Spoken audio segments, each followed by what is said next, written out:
The message arrived at 0300 station time, when most of Verith Prime was dark and dreaming. Ambassador Dara Osei had been awake anyway. She usually was. 5 years as Earth's representative to the Galactic Accord had a way of making sleep feel like a luxury the galaxy could take from you without warning. She had been reviewing water shortage reports from the colony on Kepler's Reach when her screen turned the color of blood and a single line of text appeared. Emergency convening, full accord, all delegates, now. She set down her tea. In 5 years, she had never seen those words, not once, not even during the Sarathi border conflicts that had killed 3,000 settlers and almost collapsed 2 trade alliances. She dressed in silence and walked the long curved hallways of the station toward the sovereign chamber. Verith Prime was a monument to age. The station had been built by a species that no longer existed, the Arathi, who had died out 60,000 years before humans invented the wheel. The walls were made of a material that had no name in any living language. It looked like amber, felt like iron, and sometimes, in the deep quiet of the night cycle, it seemed to hum with something that might have been memory. Everything about the Accord was like that, ancient, settled, certain of itself in the way that only very old things could afford to be. Humanity was 40 years into its seat at the table, a child at a gathering of great-grandparents. Dara heard the noise before she reached the doors, not the careful, measured tones of diplomatic exchange, something raw, something that cut through the station's thick walls like a blade through paper. She pushed open the doors and walked in. The sovereign chamber was a wide circle of 41 seats, each built to sustain a different kind of life.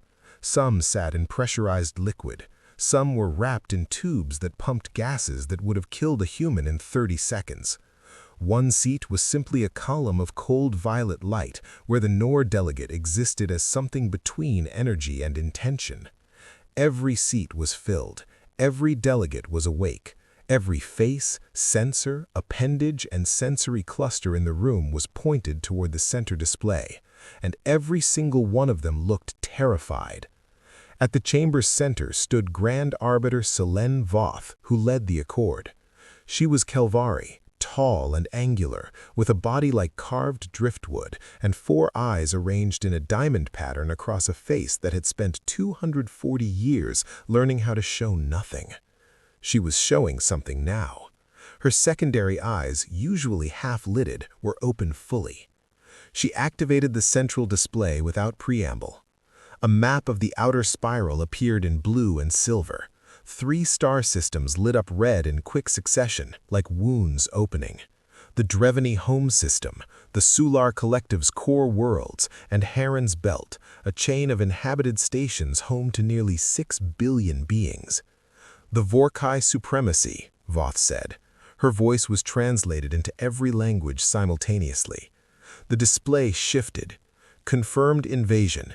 Heron's Belt has been destroyed. Total. The Sular worlds are under occupation. The Drevany are resisting, but their fleet is broken. The room erupted. Dara sat very still and listened to the chaos unfold around her, the way she had learned to listen. Not for what was being said, but for what the saying revealed.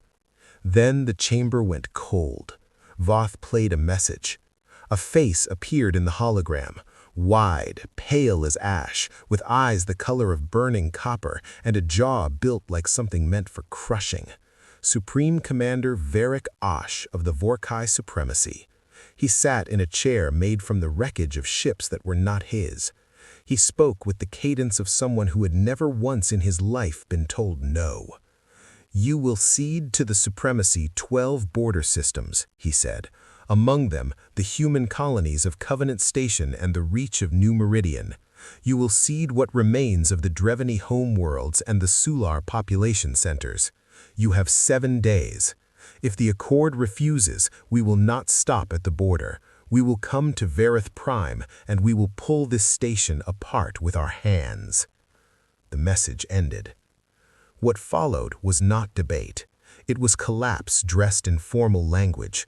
Delegate after delegate, species after species, performed the same calculation and arrived at the same answer. The Vorkai fleet outnumbered the Accord's combined forces by a ratio that made resistance mathematical suicide. Better to lose some than to lose everything. Better to sacrifice the few. The few, in this case, included 43 million human beings. Dara listened to the delegates discuss Covenant Station and New Meridian the way engineers discuss load-bearing tolerances, numbers, variables, acceptable losses. She heard the Drevany delegate's voice crack as she described what had been done to her people. She watched the rest of the room look away from the Drevany delegate as if grief were contagious. She felt something settle deep in her chest, not fury, something older and quieter than fury. Grand Arbiter Voth finally turned to her. Ambassador Osei, the Accord requests Earth's position on the proposed terms. Every eye in the room found Dara at once. She could feel them waiting for the young species at the table to do what young species did when empires threatened them: beg, weep, make themselves small enough to survive. She stood slowly. She looked around the room.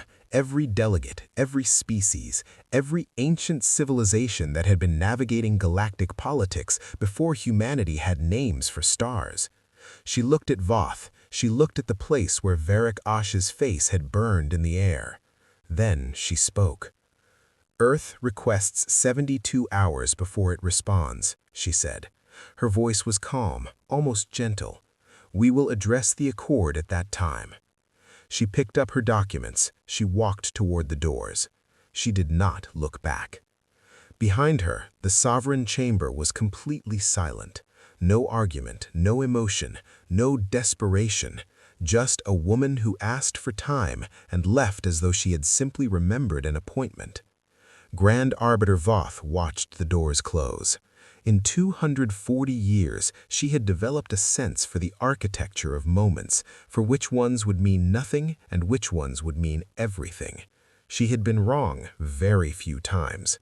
She was not wrong now.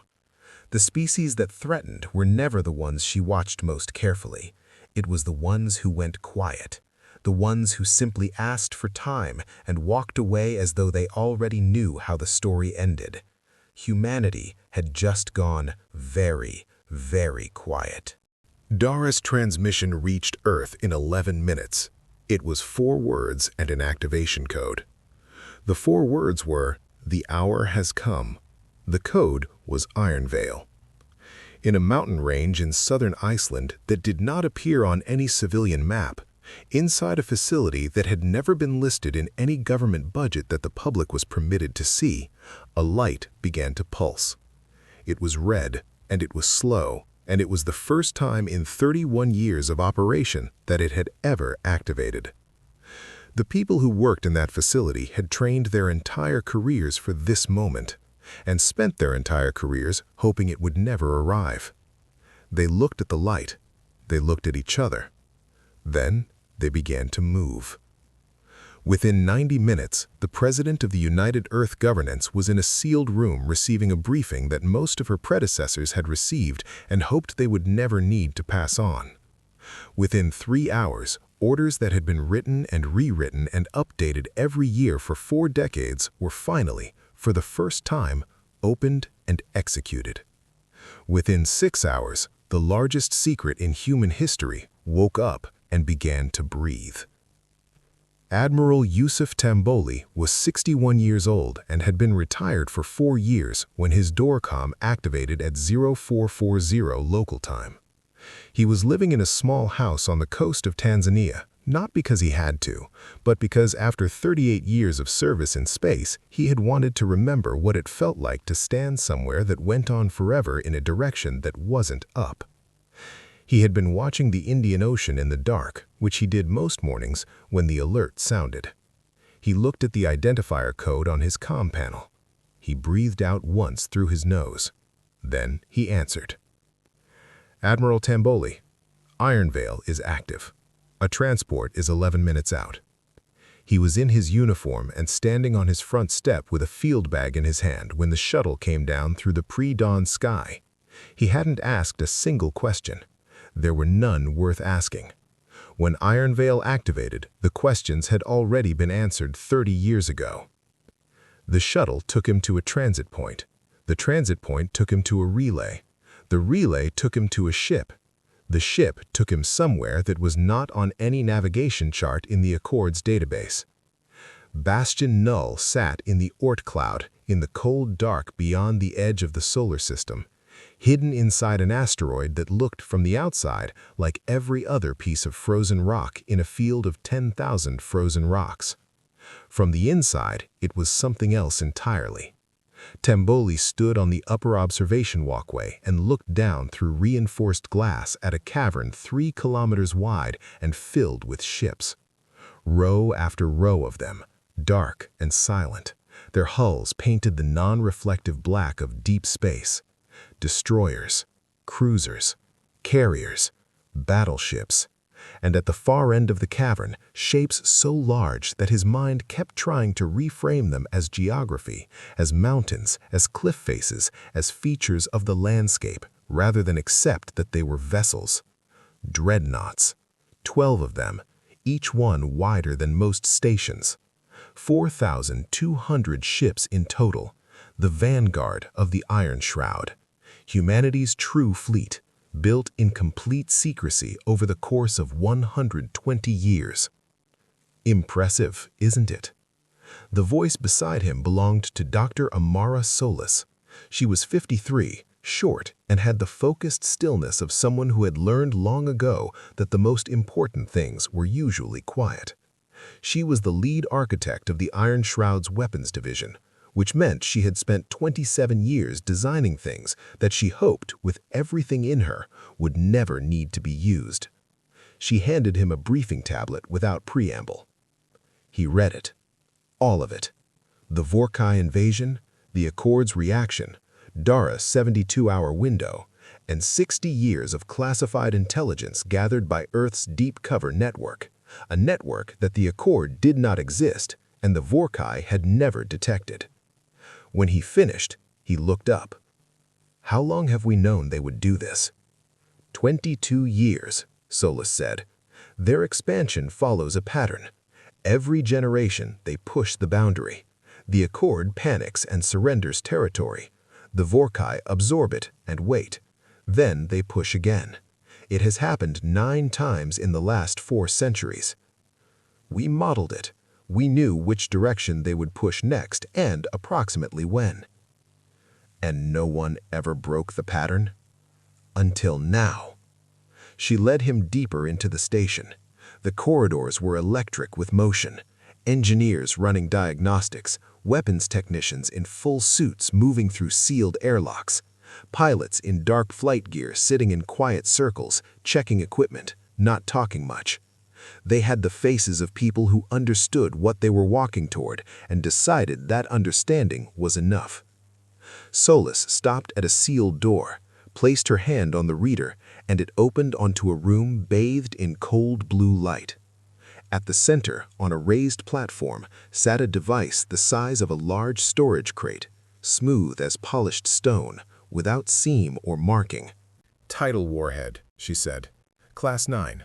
On detonation, it generates a contained gravitational inversion, a localized collapse event. Duration is approximately 5 seconds. In those 5 seconds, it pulls everything within a 200-kilometer radius into a singularity and compresses it to nothing. Tamboli looked at it for a long time. How many? Solis looked at him steadily. Enough. He understood her. Enough to break an armada. Enough to crack a planet open like an egg. Enough to end a civilization's capacity to wage war before that civilization's morning alarm went off. The Accord doesn't know. Nobody does. For a century, we showed the galaxy a patrol fleet, enough to look like a species that could protect its borders and not a gram more. We let them believe we were new at this, unformed, still learning which end of a weapon to hold. She said it without bitterness, as a statement of deliberate fact.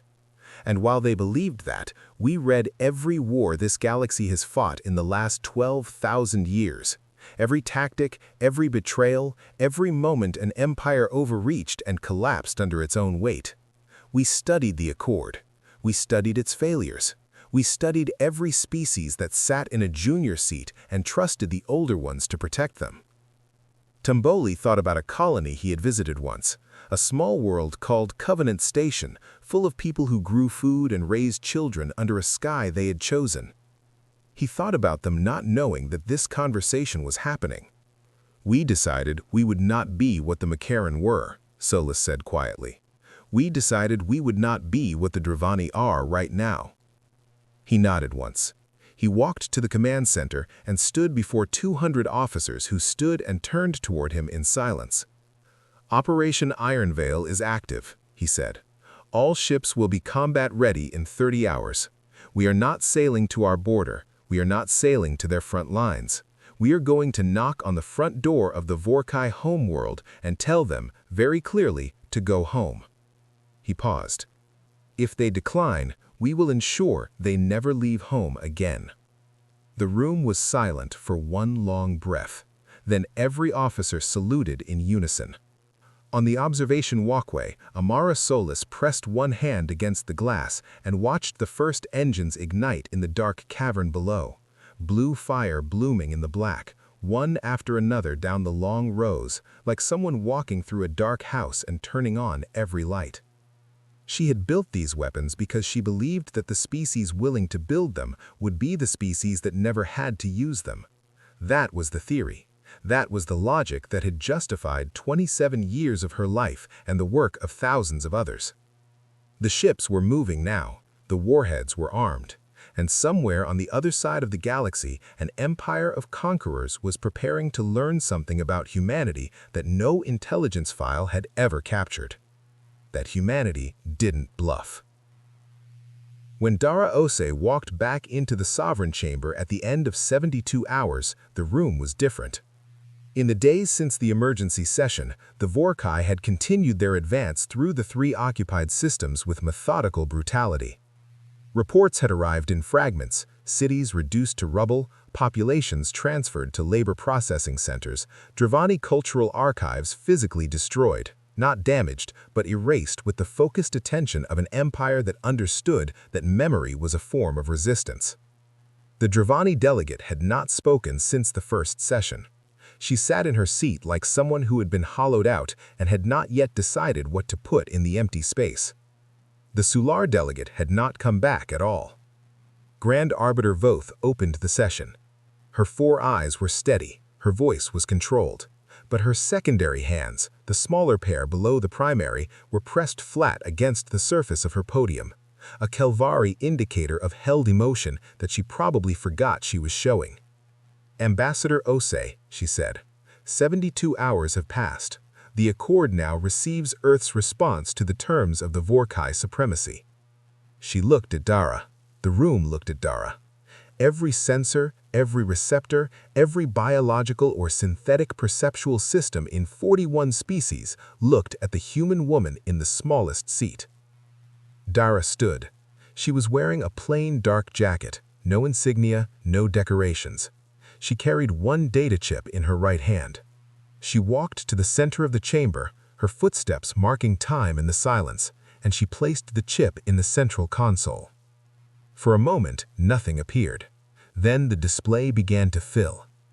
Maps first, then numbers, then fleet positions, supply route logistics, communication encryption keys, weapons diagnostic profiles, personnel command hierarchies, planetary defense grid architecture.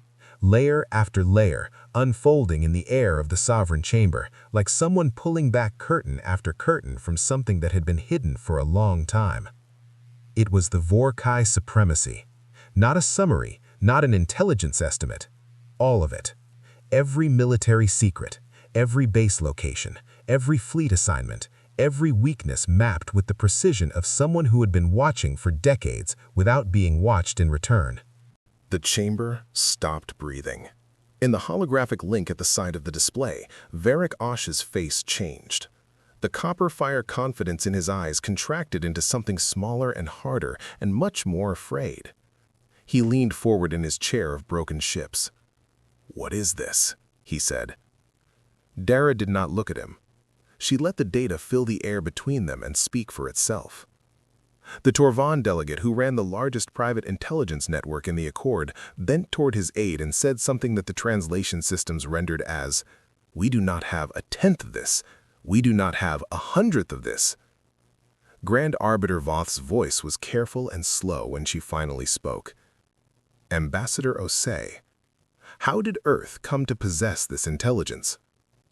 Dara looked at her. "We paid attention," she said. "We have been paying attention for a very long time." She stepped toward the display. The data reorganized itself at her gesture. A map of Vorkai's space appeared, their homeworld, Karath Vel, burning red at the center. "For 130 years, she said, this accord has given humanity the junior seat at this table. We were the young species, the new arrivals. We were told to be patient, to observe, to understand that the galaxy had its ways and that we were too recently arrived to question them." She turned and looked slowly around the room. "You were right that we were new. You were wrong about how we used the time." Her voice was not raised, it was not hard. It had the quality of a statement about the weather, something so plainly true that there was no point in performing it. "We studied this galaxy, its wars, its treaties, its patterns. Every generation the same cycle repeats. An empire grows. It threatens the Accord. The Accord meets. The Accord is afraid. The Accord gives away something that doesn't belong to it, someone's home, someone's world, someone's children, and calls it a difficult decision. And the empire grows a little larger, and in a generation it threatens again, and the cycle continues." She let the words settle into the room's silence the way a stone settles into still water. "You have called this diplomacy. We have a different name for it." She didn't say the other name. She didn't have to. Every delegate in the room heard it. "Earth does not accept the Vorkai terms. We will not surrender Covenant Station. We will not surrender New Meridian, and we will not stand aside while the Dravani and the Sular are handed to an empire that has made its intentions clear in every village it has burned." She turned to the Dravani delegate, whose hollowed eyes had gone wide. "From this moment, the Dravani and the Sular are under Earth's direct protection. Any military action against them is an action against us." Varric Osh laughed. It was a deep, contemptuous sound that traveled through the holographic link and filled the chamber with its certainty. "You sit in a junior seat. You have a border patrol and 24 colonies. You are an inconvenience that has forgotten its scale." Dara turned to face his image. She looked into his copper fire eyes without blinking or flinching or performing anything at all. "We don't negotiate with people who destroy worlds," she said. Then she touched the console. The intelligence display vanished. In its place, a live transmission opened. The feed was from deep space, somewhere cold and dark and very far away. For a moment, it showed only stars. Then, the stars began to disappear. They were blocked out from the below, from the edges, from all directions at once. Dark shapes moving across them. The shapes resolved slowly into hulls. Enormous, non-reflective, weapons-hot hulls. Destroyers first, then cruisers, then carriers, then the dreadnoughts. 12 mountains of metal and firepower that moved through space with the slow certainty of something that had never needed to hurry. They kept coming, wave after wave after wave, filling the feed, filling the space beyond the display, until the stars themselves were a memory behind a wall of ships. 4,200 vessels. The Iron Shroud. Positioned at the edge of Vorkai space, within direct strike range of Karath Vel. The Sovereign Chamber came apart. Delegates rose from their seats. The Torvan delegate's containment unit cracked against the floor as he stumbled backward. 2 representatives spoke in simultaneous panic in languages their translators couldn't process fast enough. Grand Arbiter Voth's secondary hands lifted from her podium, and her 4 eyes opened to a width Dara had never seen on a Kelvari face. Dara spoke over the chaos. She did not need to raise her voice. The room found her words the way falling water finds the lowest point. Earth's counter-proposal. Full withdrawal. All 3 systems, all Vorkai forces. 72 hours, unconditional. She looked at the feed, at the wall of ships, then at Varric Osh. If the supremacy does not comply, the Iron Shroud will not hold position. It will advance, not to your military installations, not to your fleet bases, to Karath Vel, and we will end this conversation permanently. She let the silence work. 72 hours, Supreme Commander. Consider them carefully. Varric Osh stared at the feed. His mouth opened slightly. The fire in his copper eyes had not gone out, but it had changed, less the fire of dominance and more the fire of something that has just realized the room it is standing in is made of fuel. The holographic link disconnected. 41 species looked at Dara Osei. On some of their faces there was shock. On some, there was something beginning to shift towards relief. On most, there was a new kind of fear. Not fear of the Vorkai, but fear of the thing that had been sitting quietly in the smallest chair at this table for 130 years. Voth's voice was very low. "How?" she said. "How did we not know?" Dara picked up her data chip and placed it in her jacket pocket. She returned to the smallest seat. She sat down. She folded her hands. She waited. And the galaxy, for the first time in 400 years of recorded Accord history, did not know what was going to happen next. The hour humanity spent in the shadows was over. The species that everyone had been waiting to underestimate had finished being patient, and they had not been idle. On the Vorkai homeworld of Karath Vel, dawn came the color of iron. The capital, Drav Sarek, had been built into the black rock of an ancient volcanic range, its towers carved from the mountain itself and rising in jagged formations that looked, from above, like a hand clutching skyward.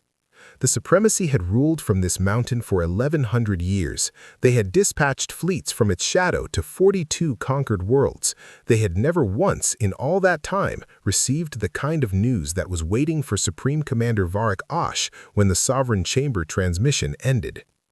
He stood in the war sanctum beneath the capital, a chamber carved 100 meters underground and lit by fission globes that burned the same copper-orange sky as the Vorkai sky.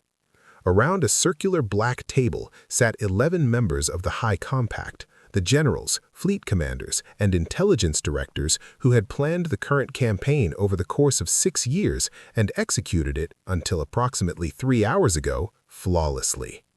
"It is manufactured," said High General Drevik, the oldest member of the Compact.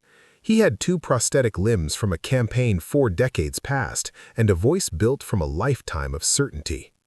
"Sensor projection, force multiplication illusions. The humans have no such fleet. Our intelligence has monitored their military budget for 20 years. They do not have the construction capacity. They do not have the resources." "Then explain the contact reports," Osh said. He activated the display. It showed reports from 6 independent scout vessels that had approached the human fleet from different vectors over the course of 8 hours. Not estimates, not long-range guesses, close-range multi-angle sensor confirmation, cross-referenced and verified. 4,200 ships. Weapon energy signatures that the Vorkai Science Directorate had reviewed, compared to every known weapons profile in their database, and categorized in 3 words: unknown, unclassified, unprecedented. Drevik stared at the data for a long time. His prosthetic hand opened and closed against the table surface. "That is not possible," he said, but the certainty had left his voice. What remained sounded like a man trying to remember the path back to a certainty he had already lost. "It was not possible according to what we knew," Osh said, "and what we knew was wrong." Fleet Commander Sene, the youngest and most decorated member of the Compact, spoke next. She had a careful voice, the kind built for precision in rooms where precision mattered. The fleet's position is not defensive, she said. They have not stationed themselves at the human border. They have not positioned around the contested systems. They are at the threshold of Karath Vel.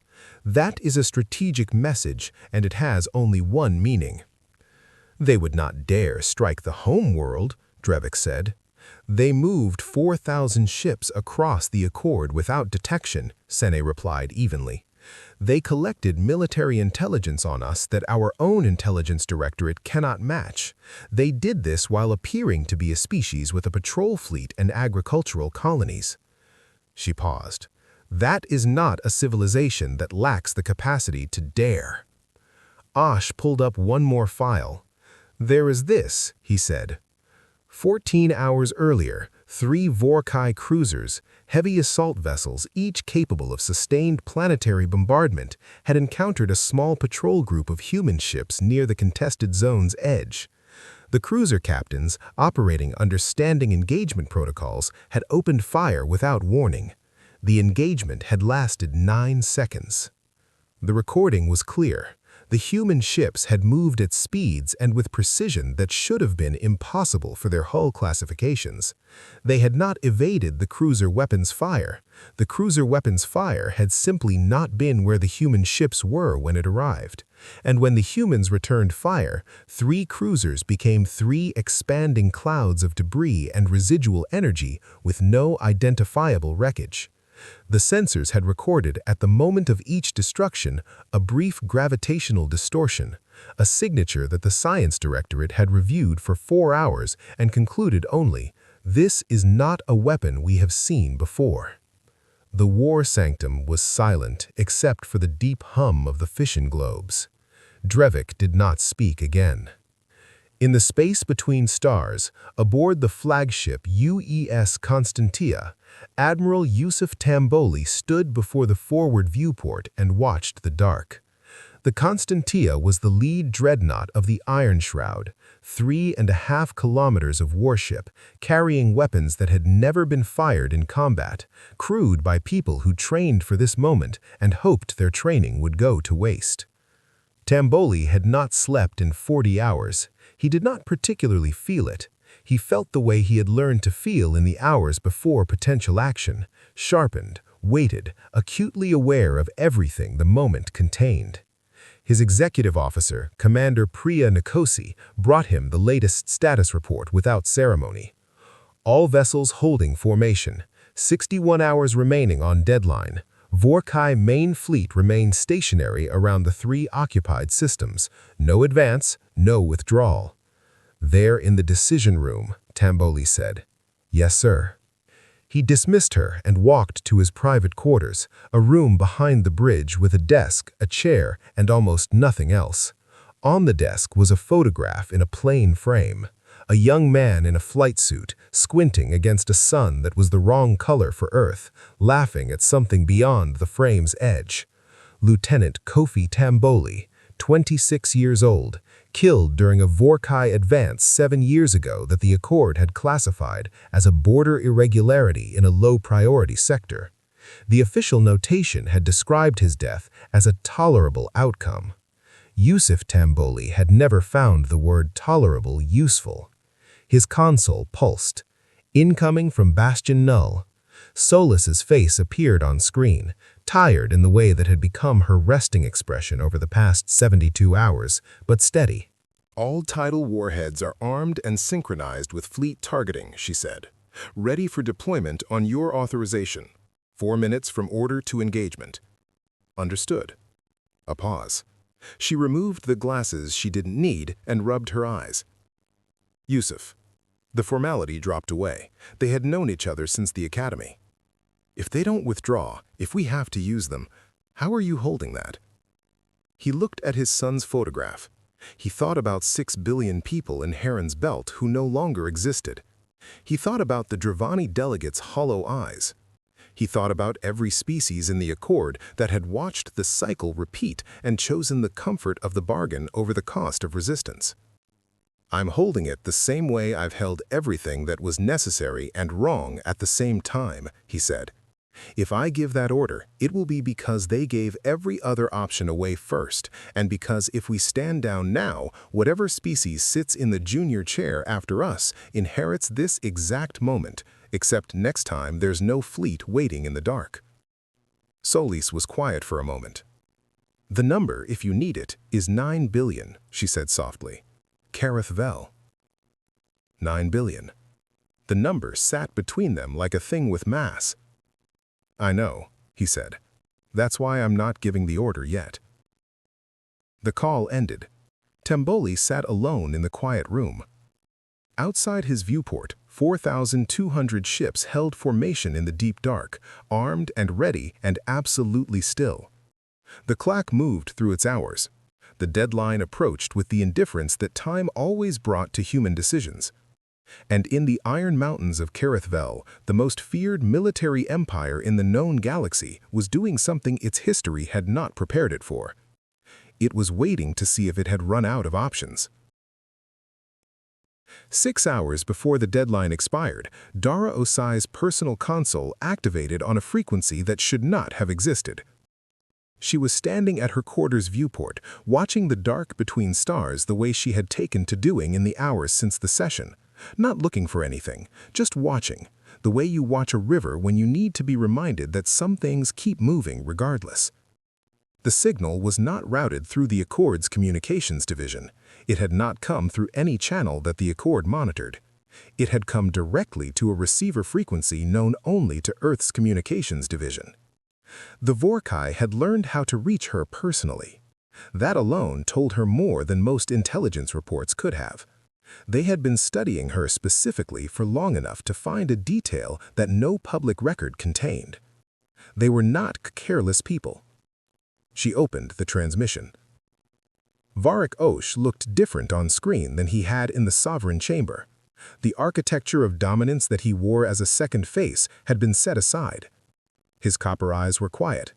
He looked like someone who had spent several days inside a decision and had finally found the bottom of it. Then Osh leaned forward. When he spoke, the theater was entirely gone. "The supremacy accepts your terms," he said. Dara felt her heartbeat change once. She held her face still. "Full withdrawal," she said. "All 3 systems." "All 3. Withdrawal begins within the hour. The Dravani worlds will be clear in 48 hours. The Sular population centers will be evacuated of supremacy forces within the same window. Your colonies will not be touched." He paused. "Unconditional." The word cost him something visible. She could see it, the compression of a civilization's entire identity into one concession. For a species that had defined itself through dominion for 11 centuries, speaking that word was not a surrender of territory. It was a surrender of the story they had told about themselves. "Earth acknowledges the supremacy's compliance," she said.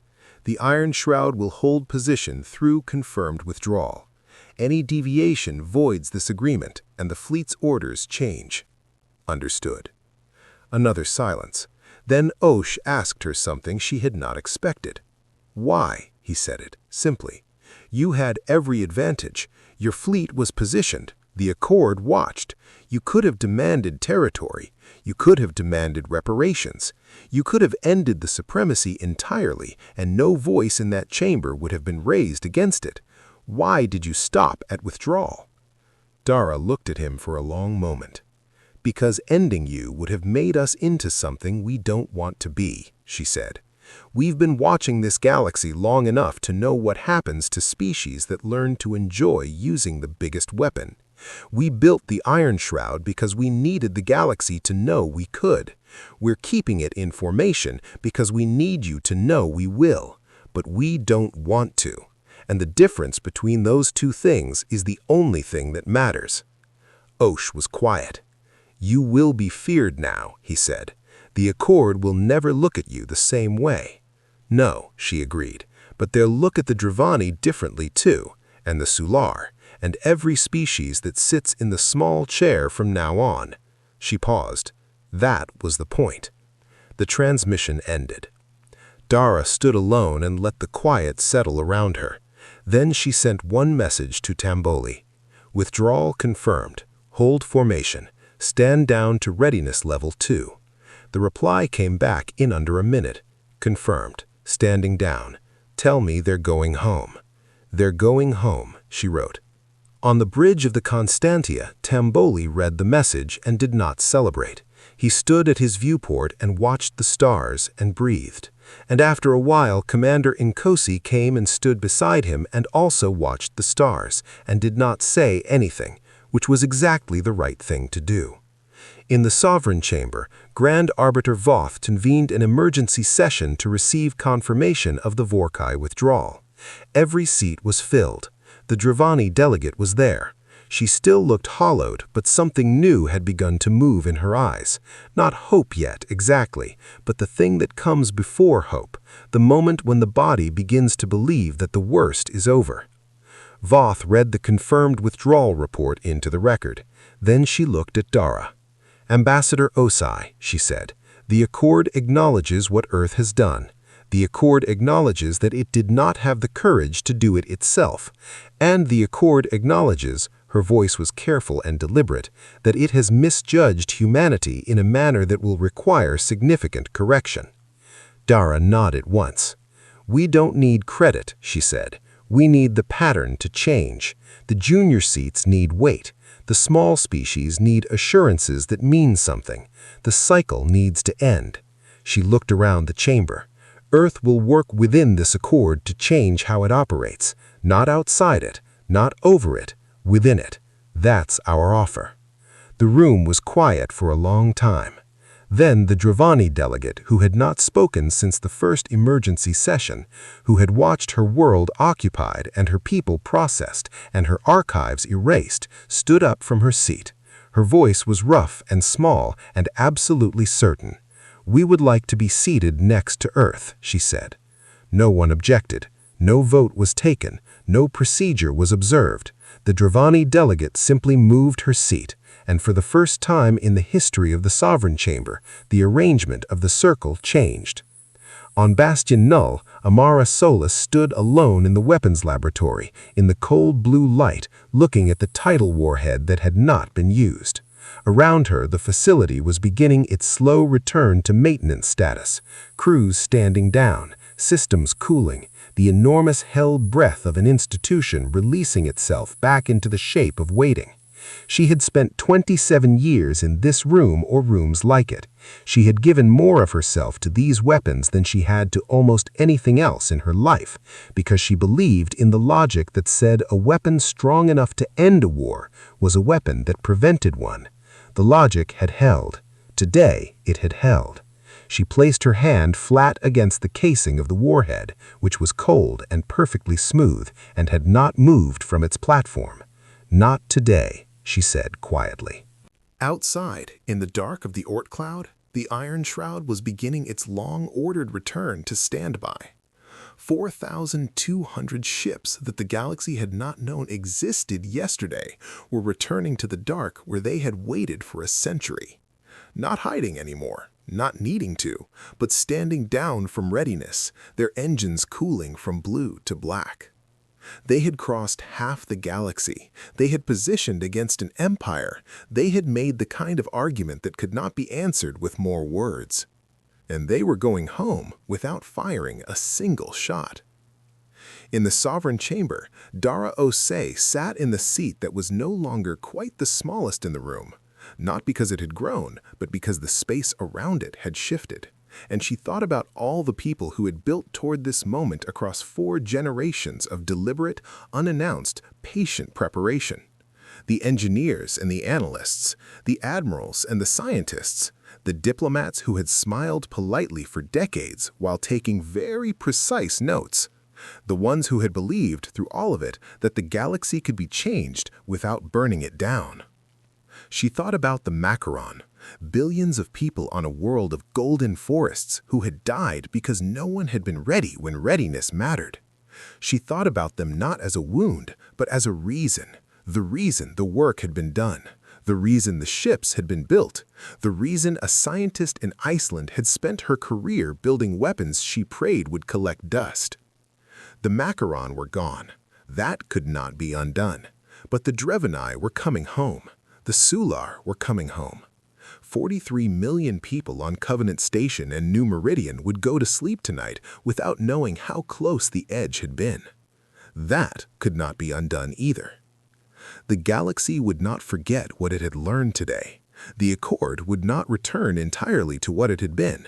Something had shifted in the weight of things, slowly and permanently, and without a single world being lost. Humanity had been given the smallest seat at the table. They had taken the time the small seat offered. They had watched and studied and built and waited, and when the moment came, they had walked into the center of the room and changed the conversation entirely. Not because they were the oldest species, not because they were the most powerful, but because they had understood, earlier than anyone gave them credit for, that the galaxy's oldest problem was not power. It was patience, and what you chose to do with it. The Accord session closed. The delegates filtered out. The chamber slowly emptied. Dara remained in her seat for a while after the others had gone, in the quiet of the enormous room, in the amber and iron light of a station built by people who no longer existed. Somewhere out in the dark, an empire was going home. And the species that everyone had been waiting to sacrifice had made it very clear, in the language that all empires eventually understand, that they were finished being patient.